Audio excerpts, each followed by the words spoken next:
More global instability as reports of 10,000 North Korean troops in Russia, with as many as 8,000 in Russia's Kursk region near Ukraine, the Ukrainian border. Russia's foreign minister told state media today that Moscow and Tehran intend to sign a comprehensive treaty which will include closer defense cooperation. What does this all mean for the war in Ukraine, as well as the international stability, global instability, I should say? Joining me now to discuss this is Congressman Mike Waltz.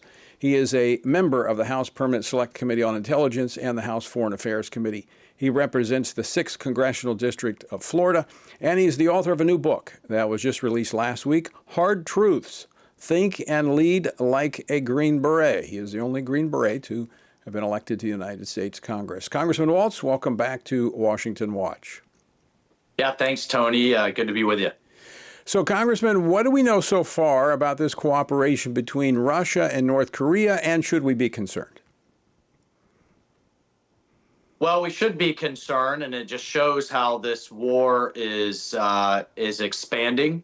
For students of history, you remember, World War I started in Serbia, very localized, and pretty soon actor after actor was getting involved. And in this case, I have two main concerns. One, obviously, the 70, 80 years worth of ammunition and stores that the North Koreans can provide. Now they're providing soldiers on top of it. My concern is twofold. One, what are they getting in return in terms of technology cooperation from the Russians, help with their nuclear program, help with their submarines and others that we will have to deal with? And then, the South Koreans are now saying, well, if they're getting involved, we have to get involved. And you can see how this thing can continue to spiral.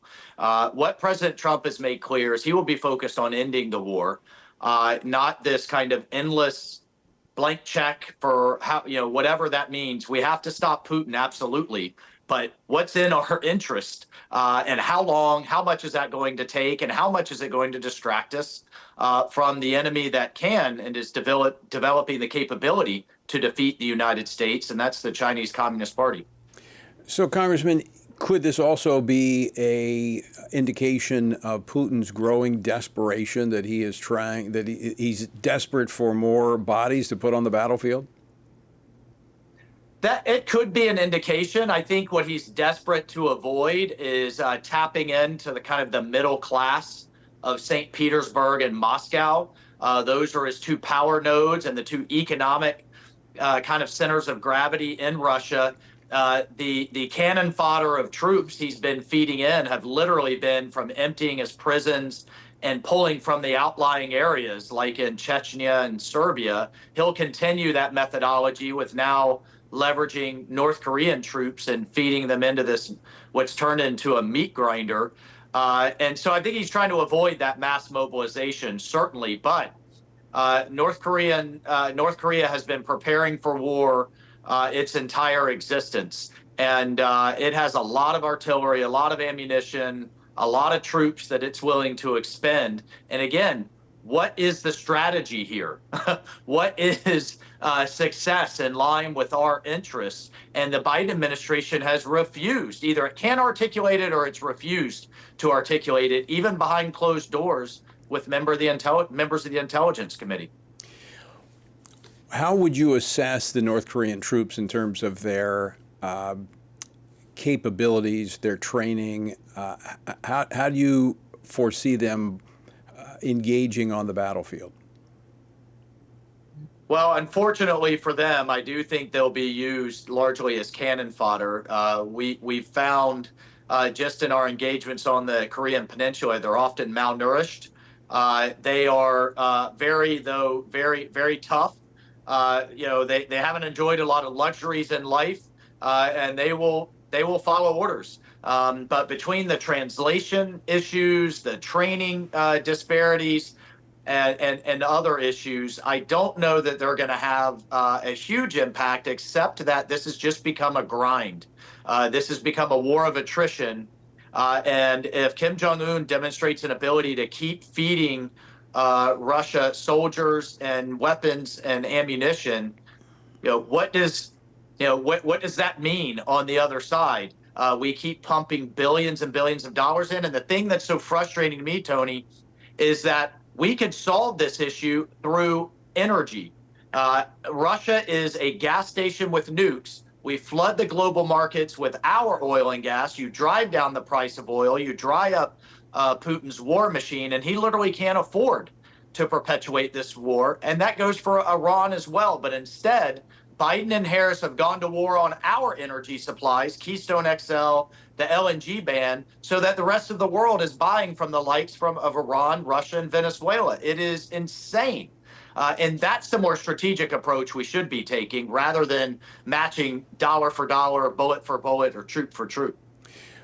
Going back to North Korea for just a moment, with that, with Russia being flush with cash, having the ability to bolster the North Korean economy, I'm sure that some of what is being traded off is food, supplies that they need to keep their people moving.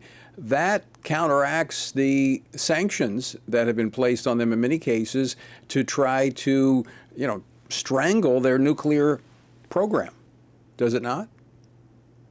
It does, and this administration hasn't shown a real appetite for getting aggressive on enforcing those sanctions. But to my point, it's almost like the progressive mindset that they've never seen a problem. They don't just want to throw more money at. We're throwing money at Ukraine to combat the Russians there, and now the North Koreans. We're throwing money at the Red Sea and in the Middle East to combat the Iranians. Meanwhile, China is getting gas on the cheap from both Russia and Iran. They are embarking on a massive buildup. They're fueling the Iranian war machine and the Russian war machine. And meanwhile, we're literally moving our ships out of the Pacific to deal with the issues in the Middle East. If only we would enforce the sanctions, use our economic power, and use what President Trump says, which is the liquid gold underneath our feet right here in the United States of America, we could solve a lot of these problems. So just to summarize, Congressman, you're saying if we just put some of our effort into revitalizing our own energy production, we could drive down their prices. We wouldn't have to spend as much money in Ukraine to counter Russia, and we would grow our own economy and create more jobs here domestically. Better said, Tony. And I'll just add to that, we want the Europeans and the rest of the world buying from us. And instead, right now, because we've constrained our supplies, the Europeans are literally buying still from Russia. It's just, it's really completely backwards. But well said. I love the way you put it. And that's the strategic approach a Donald Trump second term would take. Final question for you, Congressman Waltz. The missile, ballistic missile launch today, 86 minutes, record time.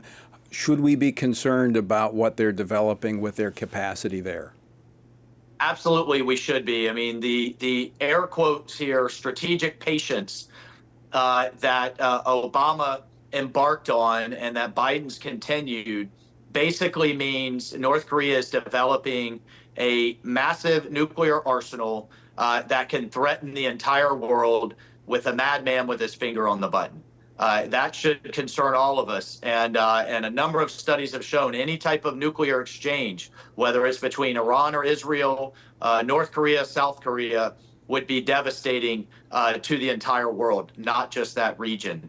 And this is, as President Trump says, people say the warming climate is the number one most dangerous threat to the world. How about a very real possibility of some type of nuclear exchange? That's the real threat we've got to be focused on. Well, it'll get warm real quick if that happens. That's right. Congressman Mike Waltz, always great to see you. Thanks so much for joining us today. Appreciate your insights. Thank you. God bless.